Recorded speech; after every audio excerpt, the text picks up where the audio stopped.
बेहतर बुरा भी। बहुत शुक्रिया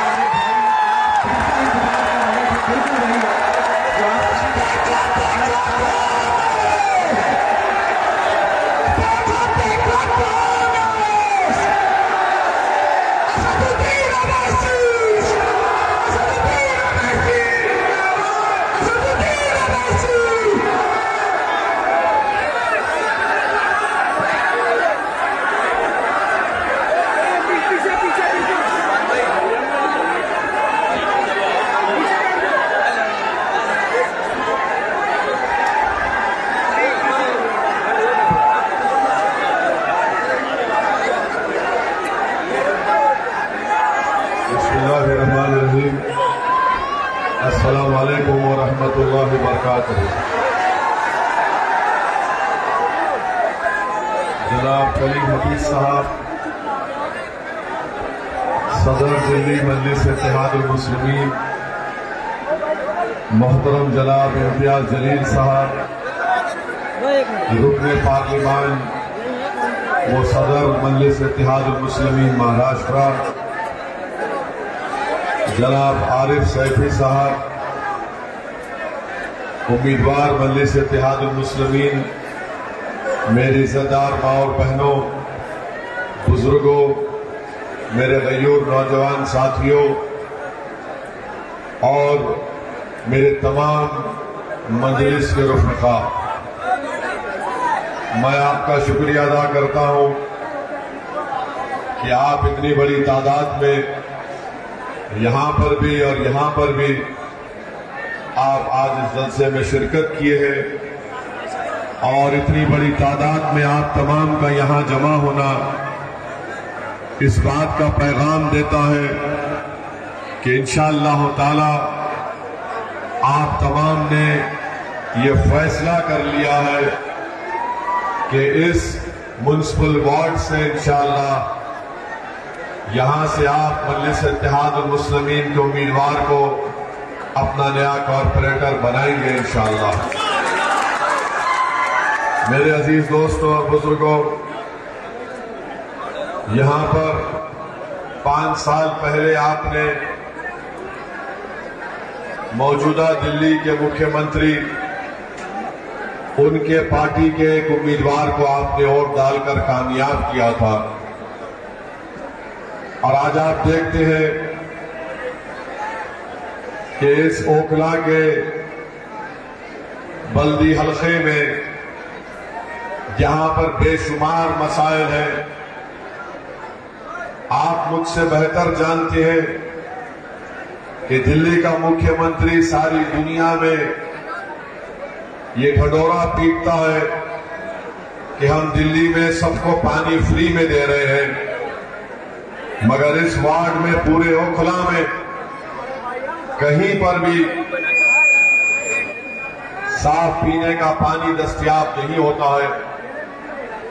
जो ज़ेरे जमीन पानी है वो पीने के लिए ठीक नहीं है, वो पानी में नमक है। और आप मुझसे बेहतर जानते हैं कि इस एहलियाने ओखला को महाना 1000 से 1200 रुपये पानी पर खर्च करना पड़ता है ताकि वो पानी पी सके और उस पानी को अपने घर के जरूरियात के रोजमर्रा में इस्तेमाल कर सके। अब आप खुद ये फैसला करिए कि जो हुकूमत जिसका मुख्यमंत्री है और उस पार्टी का म्युनिसिपल कॉरपोरेटर है, उसने ओखला की आवाम को साफ पीने का पानी का इंतजाम नहीं किया, क्या वो आपके वोट का मुस्तहिक रहेगा? जिसने आपको पानी नहीं दे सका, क्या वो आपका वोट का मुतालबा कर सकता है? मेरी नजर में पानी एक बुनियादी चीज होती है और हर एक को पानी मिलना चाहिए, मगर यहां पर ओखला में दिल्ली के मुख्यमंत्री और उनकी पार्टी ने ओखला की आवाम को पीने का पानी तक मुहैया नहीं किया। आप जानते हैं कि यहां पर मदरसा है ठोकर नंबर अहले हदीस मस्जिद के सामने वहां पर एक कचरा डाल दिया जाता है, इसको भी हटाने का इंतजाम नहीं किया। बल्कि आप ये भी जानते हैं मेरे अजीज दोस्तों और बुजुर्गों कि अबुल फजल एरिया में वहां पर भी एक डंपिंग यार्ड बना दिया गया और रोड पर कचरा डाल दिया जाता है, जिसकी बदबू से तमाम आवाम परेशान रहती है। एक और गार्बेज डंप यार्ड बना दिया गया अल शिफा हॉस्पिटल अबुल फजल एरिया में, यहां पर भी खुली मोहरियां हैं। अब आप अंदाजा लगाइए कि क्या क्या तकालीफ का सामना आपको नहीं करना पड़ता। 2007 में ओखला में एक गवर्नमेंट हॉस्पिटल बनाने का ऐलान हुआ और 2007 के बाद ऐसे 4 अस्पताल गैर मुस्लिम इलाकों में बन गए, मगर ओखला में सरकारी अस्पताल अब तक नहीं बना। और सरकार केजरीवाल की है और कॉर्पोरेटर उन्हीं की पार्टी का है। शाहीन बाग में खुली ट्रेन है, रोड नहीं है बल्कि रोड पर खड्डे ज्यादा हैं। आप बताइए कि फिर 4 दिसंबर के दिन आप कैसे यहां पर उनको वोट दे सकते हैं। ओखला में अगर कोई अपने घर की तामीर करता है तो उसको रुश्वत देना पड़ता है, रुश्वत वर्दी वाले को भी देना पड़ता और एमसीडी के लोगों को भी और कॉर्पोरेटर के लोगों को भी। तो कोई घर की तामीर नहीं कर सकता बगैर रिश्वत दिए। और आप इस बात को जानते हैं कि एक बाज़ाब्ता एक रिसर्च हुई, स्टडी हुआ, उस स्टडी का नाम ये था कि early educational marginalisation for Muslim children in India, N analysis of nursery school admission in private schools of Delhi. Muslim children who applied to private unaided schools in Delhi at nursery level, only less than 3% of children got admission.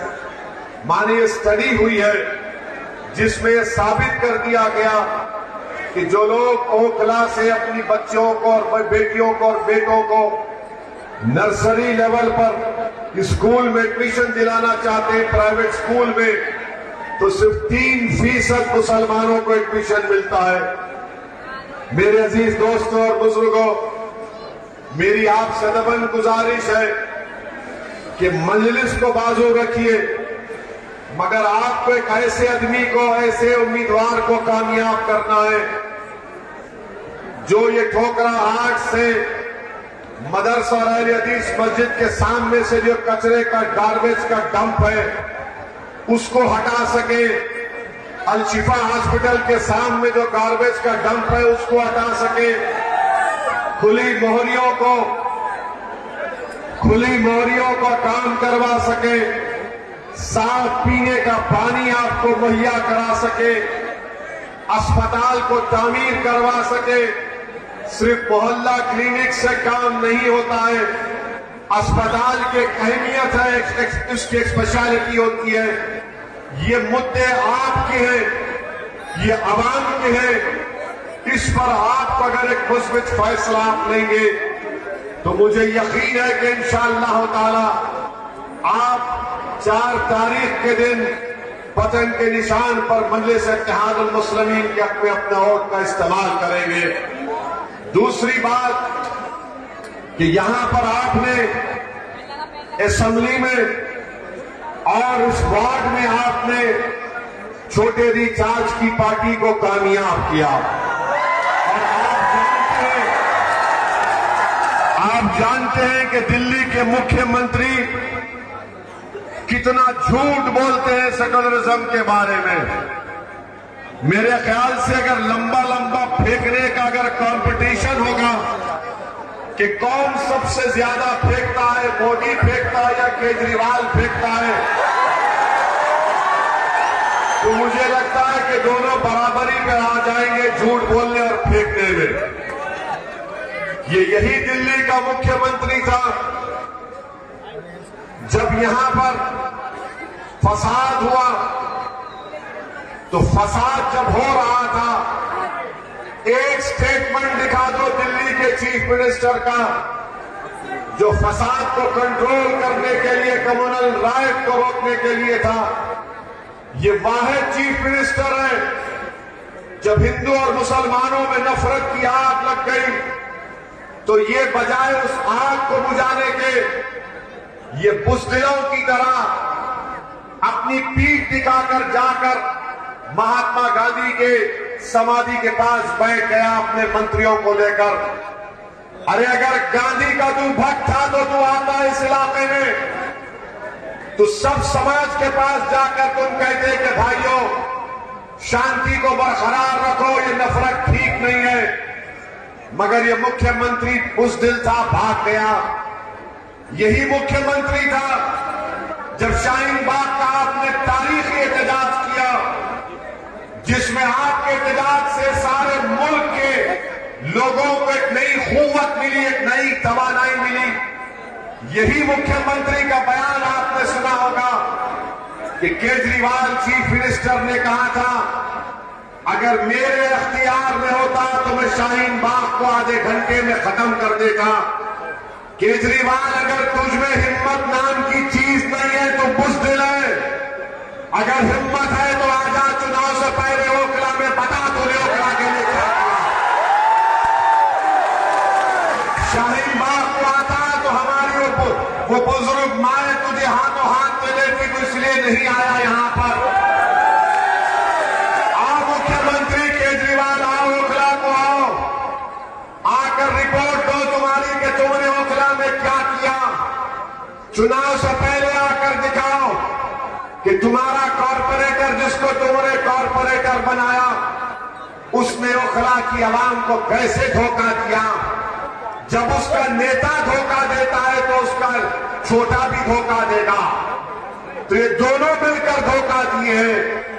मेरी इज्जतदार मां और बहनों, आप जानते हैं कि जब कोविड की पहली वेव चल रही थी तो उस वक्त ये पहला शख्स था पूरे भारत में जिसने अपनी नफरत की वजह से, अपने जहनी छोटेपन की वजह से, ये पहला शख्स था जिसने कोविड फैलने की जिम्मेदारी मुसलमानों पर डाल दी। सारी दुनिया में कोविड फैला, चाइना से शुरू हुआ, पूरे दुनिया के मुल्कों में फैला, मगर ये वाहिद केजरीवाल था जिसने कोविड फैलने की जिम्मेदारी सुपर स्प्रेडर मुसलमानों पर डाल दी और कहा कि तबलीगी जमात जिम्मेदार है। आपको याद होगा कि दिल्ली हुकूमत की तरफ से एक लिस्ट आती थी कि कितने लोगों को कोविड हुआ, कितने डिस्चार्ज हुए, कितने टेस्ट हुए, तो उसके बाजू लिखा जाता था तबलीगी जमात सुपर स्प्रेडर। आप बताइए इसकी ज़हनियत क्या है इस मुख्यमंत्री की कि बैठकर मुसलमानों को बदनाम किया तबलीगी जमात का नाम लेकर। अगर आज भी कोई ये कहता है कि केजरीवाल सेकुलर है तो पूछो उस सेकुलर आदमी से कि कोविड के जमाने में तबलीगी जमात को क्यों इल्जाम लगाया। कोर्ट में मुकदमा गया और कोर्ट ने केजरीवाल के पूरे इल्जामात को झूठा साबित किया। मेरे अजीज दोस्तों और बुजुर्गों, भाई साहब रुक जाइए, शटर का रुक जाइए, थोड़ी देर रुक जाइए।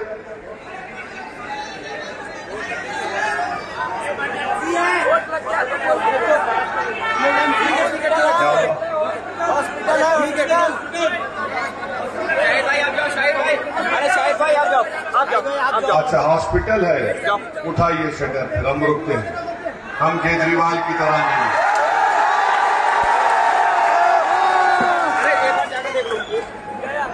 उठाइए उठाइए।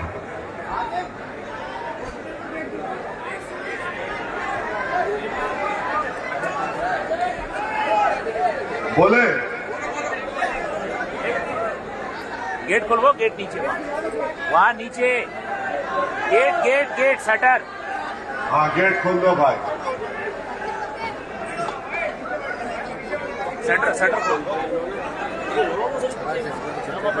Okay You are happy?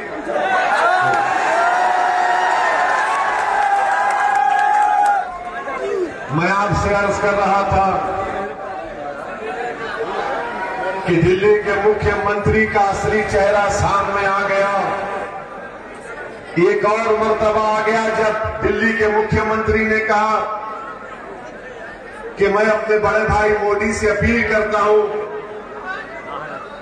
कि हमारी 500 और 2000 की नोट पर हमारे देवी देवताओं की फोटो को लगा दिया जाए। अब आप बताइए, छोटे भाई बड़े भाई को बोल रहे हैं और बड़े भाई देख रहे हैं कि पूरे मेरे नक्शे कदम पर चल रहा है। यानी भारत का कोई मजहब नहीं है, ये हमारा जो वतन है इसका कोई मजहब नहीं है। अगर कोई खुदा को नहीं भी मानता तो भी भारत उसका है। ये भारत की खूबसूरती और ताकत है। मगर दिल्ली के मुख्यमंत्री को यह बताना है कि मैं बड़े भाई से ज्यादा हिंदुत्व आइडियोलॉजी का मानने वाला हूं। ऐसा लगता है कि किसी जमाने में दोनों बिछड़ गए थे किसी मेले में। एक दिल्ली को आ गए, गुजरात में रह गए थे। माने ये कोशिश कर रहे हैं कि हिंदुत्व की आइडियोलॉजी को सबसे ज्यादा कौन मानता है। ये जो आपका दिल्ली का मुख्यमंत्री है, ये 2013 का मोदी है। याद रखो आप मेरी इस बात को। अगर कोई ये कह रहा है कि नहीं नहीं वो भाजपा से मुकाबला करने के लिए कर रहा है, तो फिर बताओ यूनिफॉर्म सिविल कोड के ऊपर दिल्ली के मुख्यमंत्री की पार्टी का क्या ओपिनियन है, क्या राय है।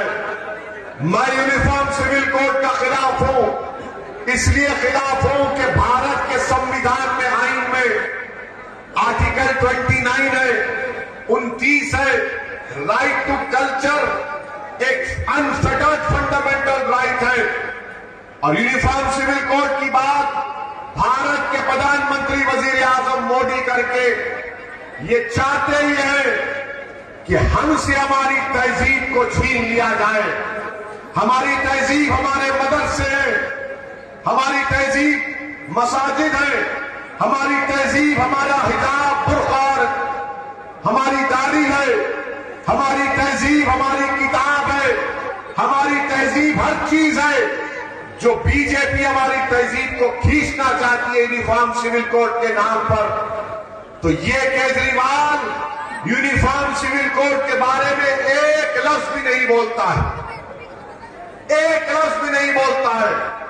और जो लोग ये कहते नहीं इसमें हिकमत है, अच्छा हिकमत है तो ये बताओ बिल्किस बानो के ऊपर केजरीवाल क्यों नहीं बोलता?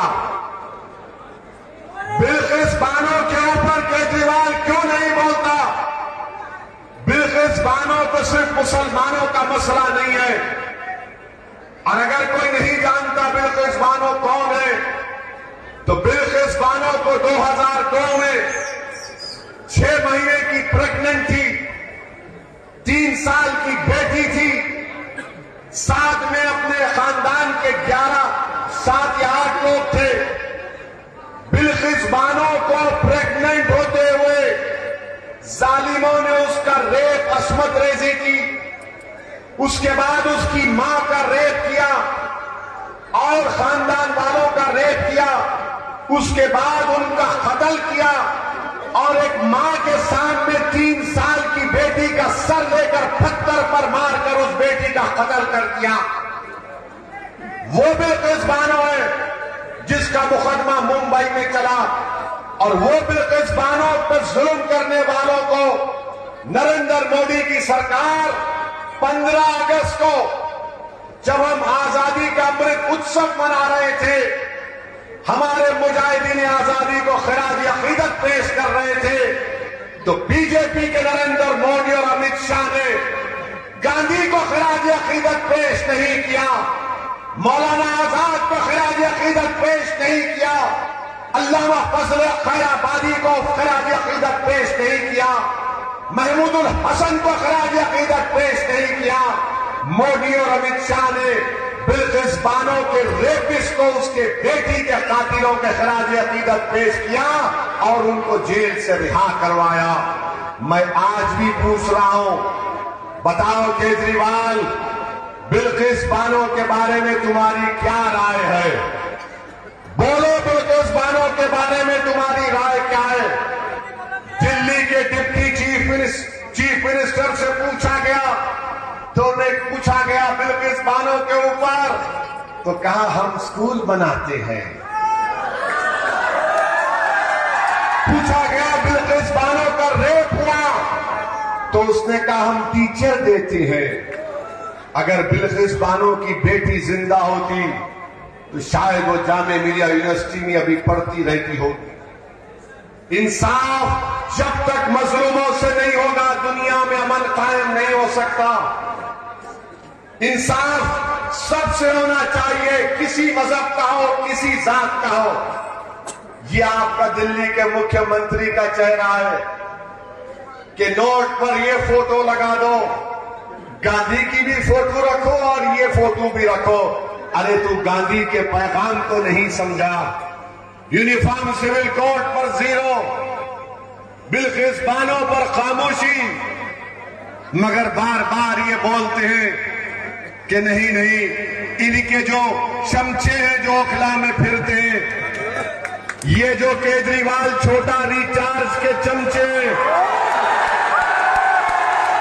वो बोलते हैं कि नहीं नहीं ऐसा नहीं है, भाजपा को हराना है। मेरे भाई, अंधेरे का अंधेरे से मुकाबला नहीं होता, जुल्म का जुल्म से मुकाबला नहीं होता, अंधेरे का मुकाबला रोशनी से होता है, जहालत का मुकाबला इल्म से होता है। अगर कोई चापलूसी करता है और ये कहता है कि नहीं नहीं मैं केजरीवाल का भक्त हूं, तो तुम केजरीवाल के भी भक्त हो और मोदी के भी भक्त हो तुम लोग, क्योंकि दोनों में कोई फर्क नहीं है, दोनों में कोई फर्क नहीं है। मेरी आपसे गुजारिश है कि पहचानिए इन लोगों को कि दिल्ली में जब आप अल्पसंख्यक समाज मुसलमानों के इलाके में आते तो कहते हैं आपसे कि बीजेपी और मोदी को हराना है। जब किसी और दूसरे इलाके में जाते तो कहते हैं कि मैंने यहां पर स्कूल बनाया, हॉस्पिटल बनाया, पार्क बनाया, रोड बनाए, आपको फ्री पानी दिया। अरे केजरीवाल, यही जबान तुम ओखला में आकर बताओ, यही बात आकर ओखला में करो। नहीं करेंगे, डराएंगे बीजेपी से। याद रखिए, कानून सबके लिए बराबर है। बाबा साहेब अम्बेडकर का बनाया हुआ संविधान और आइन सबके लिए बराबर है। कानून मोदी के लिए भी बराबर है तो ओवैसी के लिए भी बराबर होगा इंशाअल्लाह। वो गए डराने के दिन, हमारे जिंदगी का फैसला अल्लाह करता है। और अगर आपने देख लिया कि जब फसादात के बाद जब बच्चे जेल में थे तो क्या कोई केजरीवाल का आकर उन बच्चों की, उन घर वालों की पूछा हालत कैसी है? आपने हालात का मुकाबला किया और आज जो लोग केजरीवाल के चमचे यहां पर फिरते हैं, उसकी गुलामी करते हैं। मेरे सवाल का जवाब दो। खालिद सैफी जेल में है, खालिद सैफी जेल में है और खालिद सैफी की बीवी, उसकी पत्नी, उसकी वाइफ रोते हुए वीडियो जारी करती है कि खालिद जेल में बीमार है, अगर इलाज नहीं होगा तो खालिद को कुछ हो जाएगा। बताओ केजरीवाल के चमचों, तुमको खालिद की तकलीफ याद नहीं आई? तुमको खालिद की पत्नी की फरियाद तुम्हारे दिल को नहीं पिघलाई? अगर तुम्हारे दिलों में धड़कता हुआ दिल होता तो तुम खालिद की बीवी की तकलीफ को अपनी बहन की तकलीफ समझते। मगर अब देखो, ठहरिए, अब देखो केजरीवाल का असली चेहरा। उसका मंत्री जेल में, खालिद से बड़े इल्जाम में, ईडी के केस में खालिद को जेल में केजरीवाल के मंत्री के पैर पर तेल लगाया जाता है, हाथ पर तेल लगाया जाता है। कितनी तकलीफ दे बात है कि उसका नाम खालिद है, इसका नाम जैन है, तो नाम के ऊपर भी नाइंसाफी की जाती है। ये आपको सोचना है कि जेल में भी इंसाफ नहीं हो रहा, जेल के अंदर भी इंसाफ नहीं हो रहा है, क्योंकि वो केजरीवाल का मंत्री है तो उसके हाथ को तेल लगाया जा रहा है, पैर को तेल लगाया जा रहा है, खाना लाकर खिलाया जा रहा है, और वो खालिद बीमार पड़ा है जेल में। मेरे अजीज दोस्तों और बुजुर्गों, ये फैसला आपको करना है 4 तारीख के दिन। अब रहा सवाल कांग्रेस पार्टी का, कांग्रेस पार्टी बहुत बूढ़ी हो गई है। कांग्रेस पार्टी के जो नेता है 15 साल आपने कांग्रेस को सत्ता दी थी दिल्ली में, 15 साल। अब बताओ कौन सा नेता दिल्ली में है उनका? रोड पर नजर नहीं आता। उनका नेता पूरे भारत में पैदल फिर रहा है, पैदल पैदल पैदल पैदल। चुनाव गुजरात में है, भाई साहब मध्य प्रदेश में है, कैपिटल दिल्ली में लड़ाई चल रही है। भाई साहब बता रहे हैं कि कैसे आरएसएस से बैठकर मुकाबला किया जाता है। तो कांग्रेस को वोट देना वोट जाय करने के बराबर है। अब कांग्रेस में दमखम नहीं रहा, अब कांग्रेस सिर्फ म्यूजियम में रहेगी इंशाअल्लाह ताला। कांग्रेस अब म्यूजियम में नजर आएगी। हमारे अब्बा थे, दादा थे, परदादा थे, ये उनकी फोटो है। वो उस जमाने में ऐसा करते थे। अबे तू क्या कर रहा है? मैं फोटो लगा कर खुश हो दादा का। ये कांग्रेस पार्टी है। तो आपको लड़ने वालों की जरूरत है, ओकला से इंसाफ करने वालों की जरूरत है। और हमारा ये भाई आरिफ सैफी आपके सामने खड़ा है।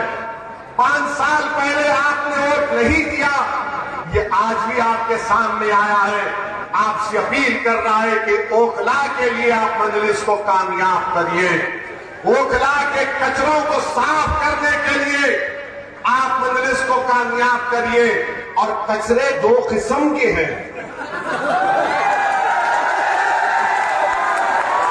कचरा 2 किस्म का होता है, 2 type, 1 political garbage, 1 actual garbage. यानी एक जो अहले हदीस मस्जिद के सामने जो कचरा है उसको निकालना, एक जो पॉलिटिकल गार्बेज है, सियासी कचरा है, छोटे रिचार्ज का, उसको भी साफ करना है। तो दोनों को साफ करना है आपको। करेंगे ना आप? करेंगे ना आप? करेंगे ना आप?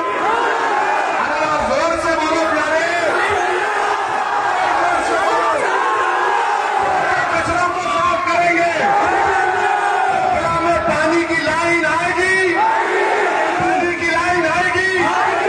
अस्पताल बनेगा, अस्पताल बनेगा इंशाअल्लाह ताला। तो आपने फैसला कर लिया कि 4 दिसंबर को ओखला के आसमानों पर क्या नजर आएगा?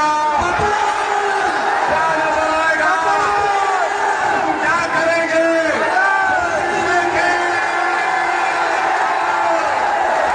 तो 4 दिसंबर के दिन मजलिस को कामयाब करिए। आपका बेहद शुक्रिया। अस्सलाम वालेकुम व रहमतुल्लाहि व बरकातुहू। दोस्तों पूरी तस्वीरें हमने आपको यहाँ से दिखाई शाहीन बाग से, जो स्पीच दिए सफुद्दीन वैसी ने यहाँ पर काफ़ी तादाद में भाई शांति बनाए रखे, आराम से जाए। ये वही जनता है जो एनआरसी में एकदम डिसिप्लिन के तरीके से रहा करती थी। तो मैं अपील करता हूँ आप लोगों से, आप इसी तरीके से थोड़ा संयम रखें और आराम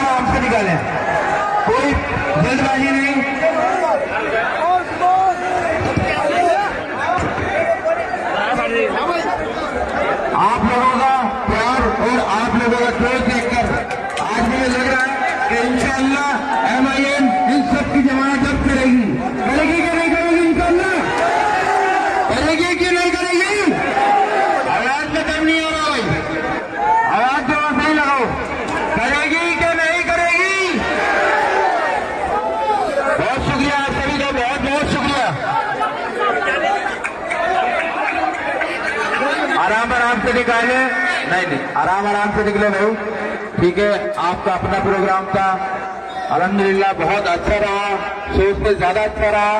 और इसी तरीके से 4 तारीख को इंशाअल्लाह आप ये जज्बा दिखाएंगे। आप लोगों का बहुत शुक्रिया, तहे दिल से शुक्रिया।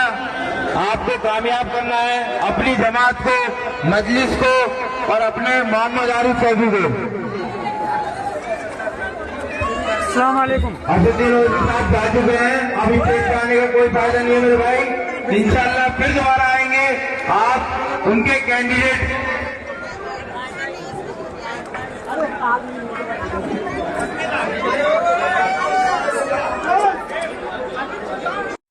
जी अस्सलाम वालेकुम। क्या कहना चाहेंगे आज असदुद्दीन ओवैसी साहब आए और आज जो एक जनसभा हुई असदुद्दीन ओवैसी साहब ने, बहुत बेहतरीन उन्होंने एक अपनी तकरीर की और हम सबको उन्होंने बहुत अच्छे से बताया कि किस तरीके से ओखला का विकास किया जाए और इंशाअल्लाह ताला इस बार आसमान में पतंगी उड़ेगी। पतंग क्या लगता है इस बार पतंग उड़ेगी जोरदार? इंशाअल्लाह उड़ेगी, इंशाअल्लाह बहुत अच्छा, जबरदस्त जीतेगी इंशाअल्लाह, बहुत अच्छे से अच्छे वोट से जीतेगी और माशाअल्लाह से। आज पहली बार असदुद्दीन ओवैसी को देखा होगा? दूसरी बार देखा है, पिछले इलेक्शन में भी आए थे, उस बार भी आए। लोग यहाँ पर मौजूद हैं, हम दिखा रहे हैं आपको इस तरीके से बात करने की, और भी उस लोगों से कोशिश करेंगे हम यहाँ पर।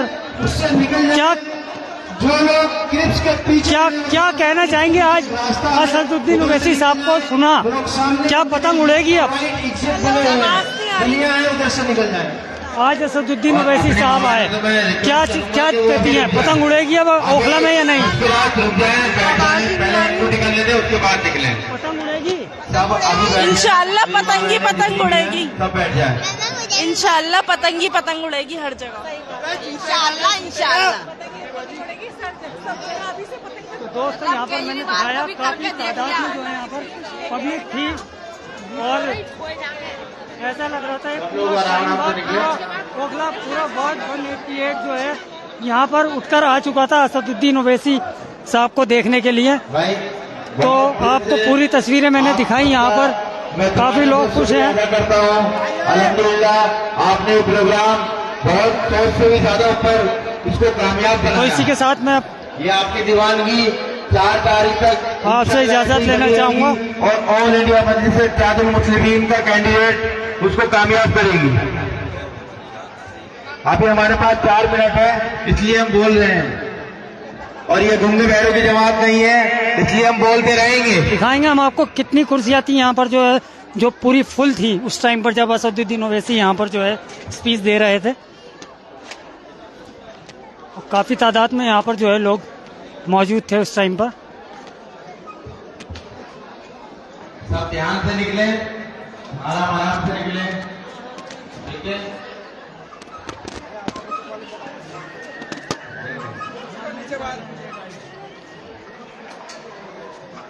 ये शाहीन बाग की सीधी तस्वीरें हम इस वक्त दिखा रहे हैं आपको यहाँ पर।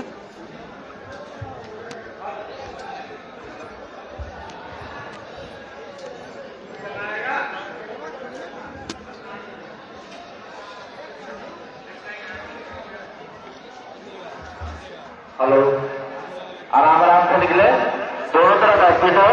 आज असदुद्दीन ओवैसी साहब यहाँ पर आए, क्या कहना चाहेंगे, क्या पतंग उड़ेगी अब यहाँ? उड़ेगी अब तो, मोच कर दी भाई, आने से इनके आने से उड़ेगी अब, इनके आने से उड़ेगी अब, क्या कुछ इनके आने से बहुत ज्यादा फर्क पड़ा है। इनके आने से काफी फर्क पड़ेगा, लोगों को मन बदलेगा।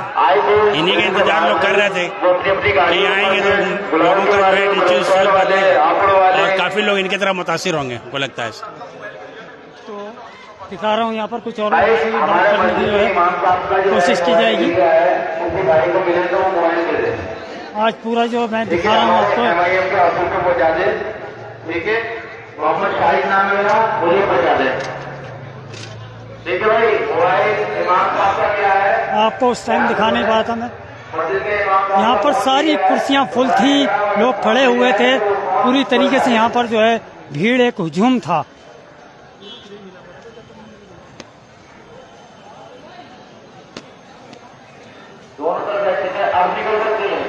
जिस टाइम असदुद्दीन ओवैसी जो हैं वो स्पीच दे रहे थे तो ये जगह नहीं थी यहाँ पर पैर रखने की। दिखा रहा हूँ मैं जिस तरीके से आपको ये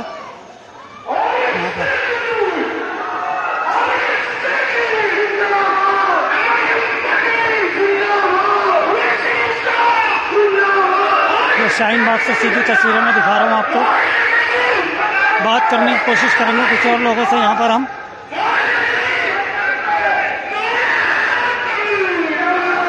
बात करेंगे यहाँ पर कुछ लोगों से। भाई टाइम हो गया है और मैं अपने तो यहाँ पर दिखा रहा हूँ मैं सीधी तस्वीरें आपको इस टाइम। बहुत शुक्रगुजार हूँ। पूरा सहयोग करा, हमारा पूरा साथ दिया और प्रोग्राम को बहुत अच्छे से उन्होंने स्वीकार करा। अब टाइम ओवर हो गया, 1 मिनट पहले लड़ाई खत्म कर रहा हूँ। तो यहाँ पर सर आज असदुद्दीन ओवैसी यहाँ पर आए, आपने उनको सुना, क्या कुछ कहना चाहेंगे? यहाँ पर कुछ बदलाव होगा या अभी भी जो लोगों का मन है वही रहेगा या कुछ चेंज होगा? बदलाव हो चुका है और इस बार यहाँ पर पतंग निकलेगी। जैसा कि अभी असदुद्दीन ओवैसी साहब ने कहा है कि बदलाव की बहुत जरूरत है, इसलिए यह बदलाव हो चुका है। हाँ, कुछ लोगों की कंडीशन देख रहा था मैं कि जैसे प्रोग्राम हो रहा था तो वो लोग जबरदस्ती आकर के अटैक कर रहे थे। अच्छा नहीं होता, अखलाकियात के खिलाफ है और हम समझते हैं कि पब्लिक का जो मूड है वो इस बार पतंग के लिए है यहाँ से। और एक बात और भी है कि यहाँ पर जो है ओबीसी समाज से ये अकेले कैंडिडेट हैं और इस बार इनकी जीत निश्चित है क्योंकि पिछली बार भी ये अच्छे वोटों लेकर आए थे, तो इनका दूसरी बार का इलेक्शन है। शुक्रिया। तो ओवैसी साहब के आने से कुछ बदलाव महसूस हो रहा है? बेशक, बिल्कुल, उनका तो अपना एक वो है। और दूसरी बात ये है कि जो यहाँ के लोकल कैंडिडेट हैं वो कैंडिडेट का अपना एक चेहरा है, उसके साथ साथ पार्टी अपना एक अलग चेहरा है। यहाँ इससे पहले इस पार्टी से कभी जीता नहीं है, तो इसलिए ये पहली बार जो है यहाँ की जनता जो है इनको मौका देगी, ये हमारा मानना है। वोट आता है जी। तो क्या पहले किसका मन था या कुछ मन बदला? पहले मन था कि हम आम आदमी पार्टी को वोट दें, लेकिन जब यहाँ का लश्कर देखा, जब यहाँ पर क्योंकि हमने जब ये स्लोगन देखा कि अब हमारी लड़ाई वजूद की है, तो हमारे दिल को धचका लगा, ठीक है, कि हमारी लड़ाई वजूद की वजूद मिटाया जा रहा है और सियासत में वजूद नहीं तो हमारा वजूद है ही नहीं।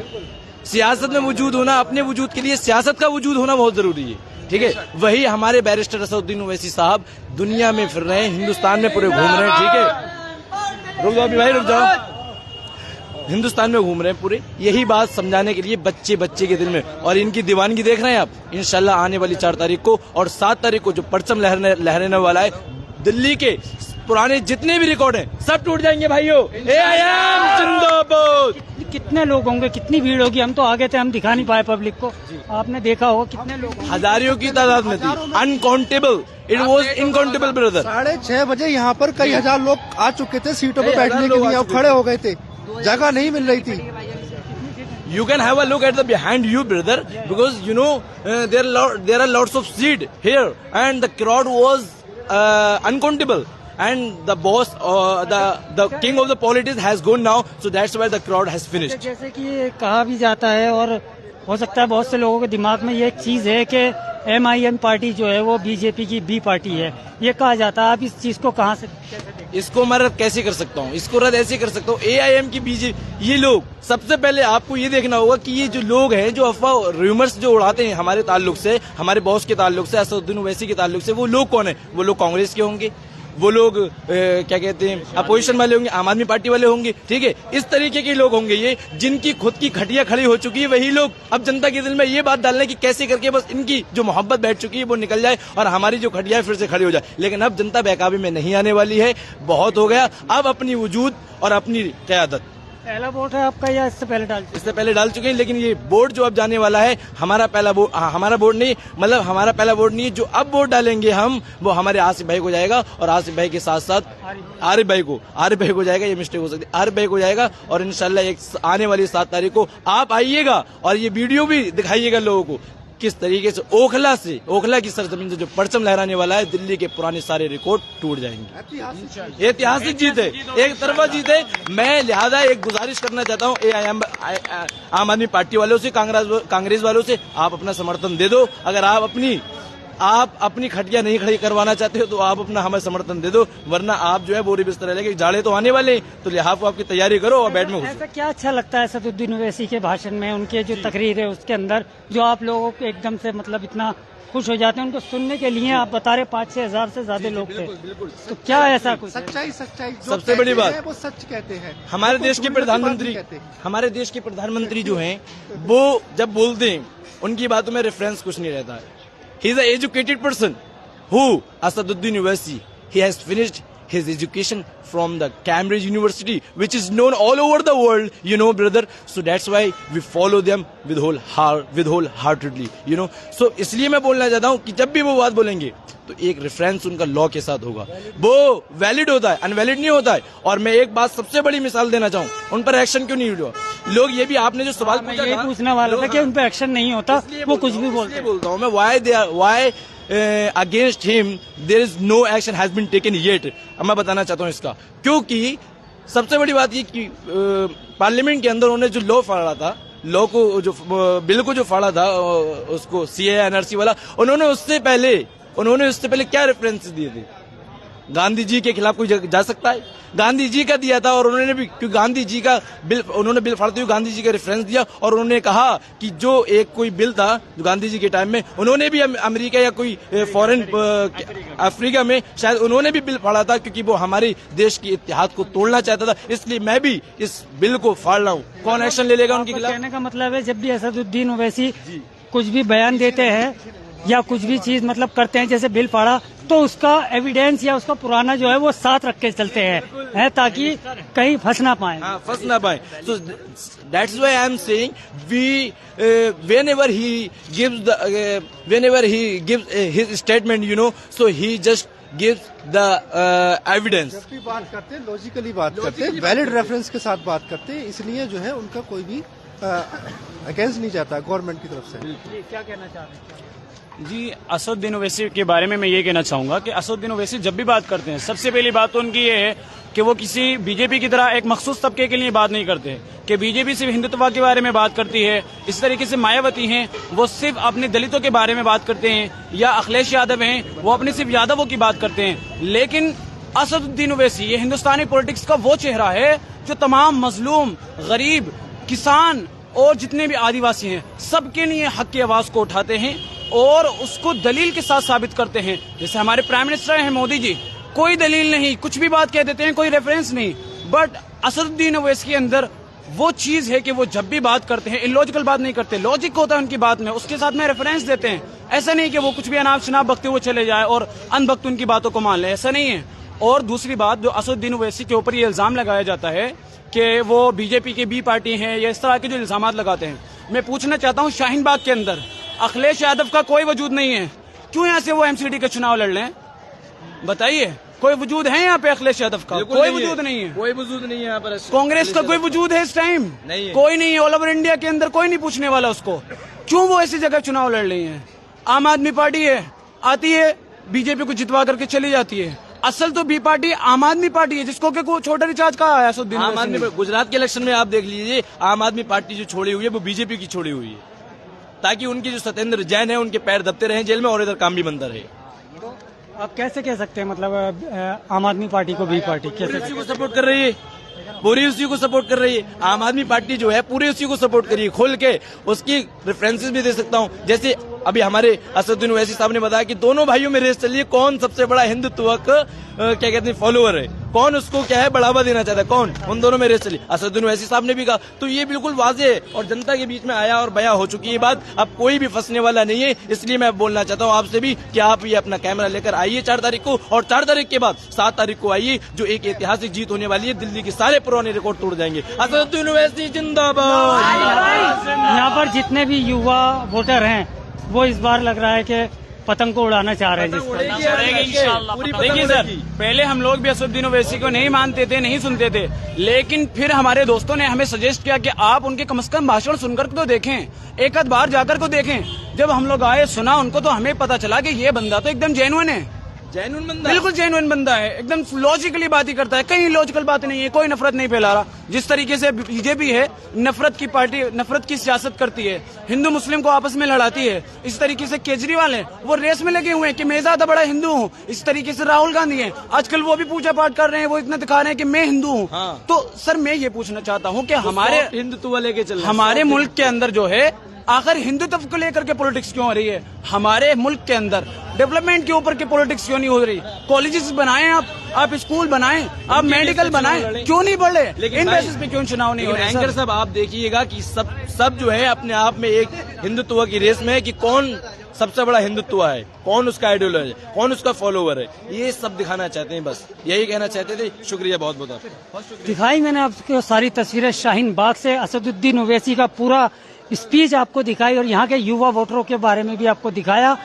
दिखाते रहेंगे, सर्च नहीं करेंगे कंफ्यूज, बस देखते रहिए इंडिया की न्यूज। बहुत बहुत धन्यवाद आप सभी लोगों का। कमेंट्स बॉक्स में जरूर बताइएगा कि किसको वो आप वोट देने वाले हैं। खुलकर नहीं बोलते तो कमेंट्स बॉक्स में बोल सकते हैं।